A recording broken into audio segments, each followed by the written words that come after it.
सभी को मेरा नमस्कार। मैं हूं आपका हिंदी सर। आज मैं आपके लिए टॉपिक लाया हूं तत्सम। आइए तत्सम के बारे में सीखेंगे। तो ये तत्सम शब्द क्या है? ये जो संस्कृत भाषा है वहां से सीधा हम लोग हिंदी में उपयोग करते हैं, तो ऐसे शब्द को ही हम लोग तत्सम कहते हैं। लेकिन ये हमको पहचानना मुश्किल होता है कि कौन कौन से शब्द तत्सम है। तो आइए, तो मैं इसे आपको एक ट्रिक के माध्यम से समझाऊंगा कि कौन कौन से शब्द तत्सम है। जैसे कि अभी हमारे बच्चे लोग 10वीं कक्षा की परीक्षा लिखने जा रहे हैं, तो उनको आसानी हो, एक बार वो देखते कि पहचान सके कि ये शब्द तत्सम है। तो आइए एक बार देखेंगे बोर्ड की तरफ। ऐसे शब्दों को कहते हैं जो संस्कृत भाषा से बिना किसी परिवर्तन के आए। मतलब तत्सम शब्द ऐसे शब्दों को कहते हैं जो संस्कृत भाषा से बिना किसी परिवर्तन के, मतलब यहाँ कोई भी चेंजेस नहीं हुआ, डायरेक्ट हम लोग संस्कृत भाषा से शब्द को सीधा हिंदी में लाके हम लोग उसका उपयोग कर रहे। तो पहला हमको पहचानने के लिए मैं देखो यहाँ पर लिखा हूं उपसर्ग। तो जो जो शब्द हमारे उपसर्ग उपसर्ग होते हैं, मतलब शब्द के आगे जो उपसर्ग होते हैं, तो उससे भी हम पहचान सकते हैं कि ये शब्द तत्सम है। जैसे कि प्रयास, प्रयत्न, ये सब। जैसे कि प्रयास में प्र आ गया, प्रयत्न में प्र आ गया, यथाशक्ति यथा आ गया, प्रतिदिन प्रति आ गया। तो ऐसे शब्द जैसे कि उपसर्ग, देखो मैं यहाँ पर कुछ उपसर्ग आप लोग लिख के रखा हूं जिससे कि आपको समझने में और आसानी हो। अब जैसे आ, अन, अनु, प्र, पर, परि, प्रति, यथा, स, सु, नि, दु और बे।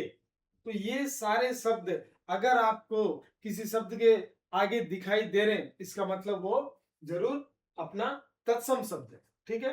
और एक दूसरा तरीका है, देखिए ये शब्द माने जैसे छात्र, ज्ञ, स, ऐसे शब्द, ये भी अगर अपन को कहीं देखने को मिल रहे हैं तो ये भी अपने को क्या हो जाता है, तत्सम हो जाता है। अब जैसे मैं लिखूंगा क्षेत्र, पत्र, तो ऐसे शब्द जहां पर ये शब्द अपन को देखने को मिल जाएंगे तो ये भी समझ लेना कि आप कंपलसरी ये भी तत्सम ही है। और देखो यहाँ रेफ लिखा हुआ है। ये रेफ का मतलब है, जैसे कि अपन रा के लिए ये तीन को इस्तेमाल करते हैं। जैसे देखिए अभी एक एग्जांपल में आपको बता देता हूं मैं। का क्या है, अगर सामने यहां पर लगाए तो ये क्रा हो जाएगा, अगर क्रा के नीचे लगाए तो क्रू हो जाएगा, ये भी अपना क्रा हो जाएगा। तो इस तरह से जो रा को हम लोग इस्तेमाल करते हैं, अगर ये भी कहीं अपन को किसी शब्द में देखने को मिल रहा है तो इसका मतलब समझना कि ये भी तत्सम ही है। और एक, जैसे कि हमारे तेलुगु बच्चे लोग हैं, जिससे कि अभी तेलुगु के भी बहुत सारे शब्द ऐसे हैं जो डायरेक्ट हम लोग संस्कृत भाषा से लिए। जैसे कि रक्त, अब ये रक्त शब्द जो है ये तत्सम है। तो तेलुगु में अपन क्या, उसमें डुमोबिल कारक विभक्ति जो बोलते हैं वो अपन उसमें ऐड कर दे, जैसे रक्तमु। अब युद्ध लिखा, युद्धमु। प्रयत्न लिखा, प्रयत्नमु। तो ऐसे ऐसे शब्द भी तेलुगु के जो मिल रहे, आकाश, आकाशम। तो ऐसे ऐसे शब्द भी जो भी मिल रहे हैं जिसमें अपन डुमुल लगा सकते हैं, तो वो सारे शब्द भी हमको तत्सम ही। ठीक है। अभी जैसे यहाँ देखो कुछ और शब्द लिखा हूं मैं, सावन, ये तद्भव, हमारा तद्भव हिंदी में सावन बोले तो वही आपको तत्सम में क्या हो जाता है, श्रावण हो जाता है।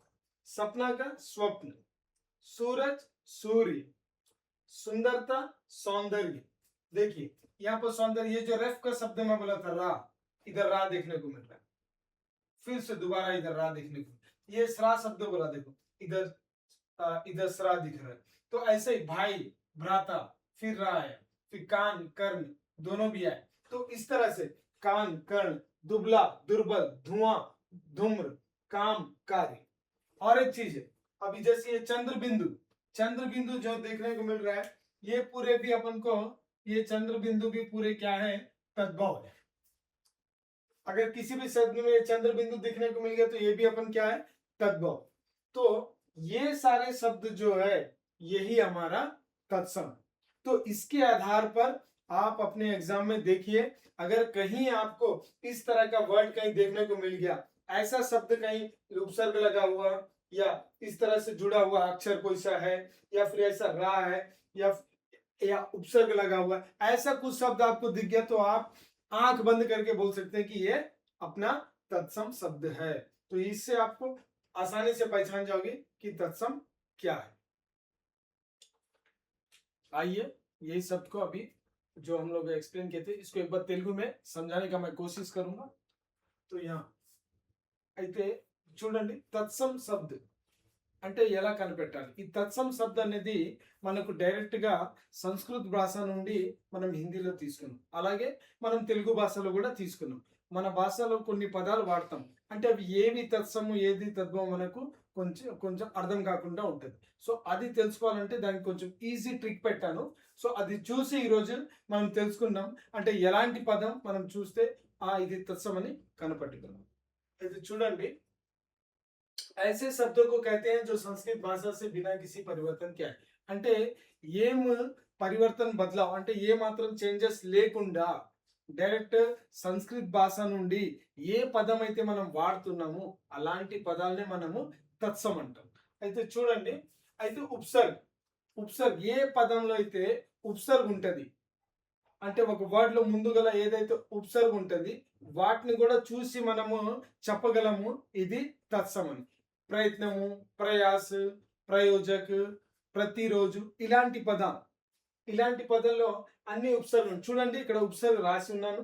సో ఇలాంటి పదాలన్నీ ఉపసర్గ, అంటే వీటికన్నా ఇంకా ఎక్కువ కూడా ఉంటాయి, నేను కొన్ని రాసి ఉన్నాను. సో ఈ ఉపసర్గాన్ని మనకు ఒక శబ్దకి ముందు కనిపించింది అనుకోండి, అయితే వాటిని కూడా మనము తత్సం అని అంటాం. అలాగే ఇక్కడ కొన్ని అక్షరాలు రాశాను చూడండి, ఛ, త్ర, గ్య, స్ర, అణ, స, స. అయితే వీటిని కూడా చూసి మనము గుర్తు పెట్టొచ్చు ఇది తత్సం అని.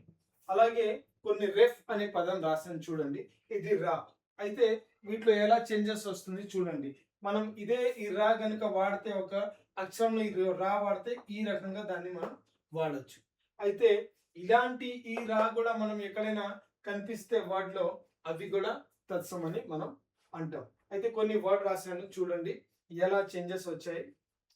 సావన్, శ్రావణ్, సప్న, స్వప్న, సూరజ్, సూరి, సుందరత, సౌందర్య, భాయ్, భ్రాత, కాన్, కర్ణ, దుబ్లా, దుర్బల్, ధువా, ధూమ్ర, కామ్, కారి. అయితే ఏదైతే నేను తత్సం గుర్తుపట్టొచ్చు అని చెప్పాను అలాంటివన్నీ మనకి ఇక్కడ కనిపిస్తుంది.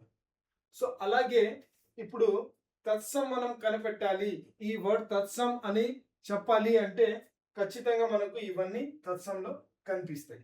సో ఇలాంటి వర్డ్స్ ఉన్నాయంటే ఖచ్చితంగా అది తత్సం. అయితే అలాంటి వర్డ్స్ లేదంటే దాన్ని మనం తద్భవం కూడా అనొచ్చు. ఇంకోటి ఈ చంద్రబిందు అని రాశాను, కొన్నిసార్లు మనం కన్ఫ్యూజ్ అవుతాం, చంద్ర, చాంద్ అని. అయితే ఈ చంద్ర అనేది చూడండి ఇక్కడ రాస్తాను, ఈ చంద్ర అనేది తత్సం అండి, ఎందుకంటే ఇక్కడ రెఫ్ వచ్చింది చూడండి.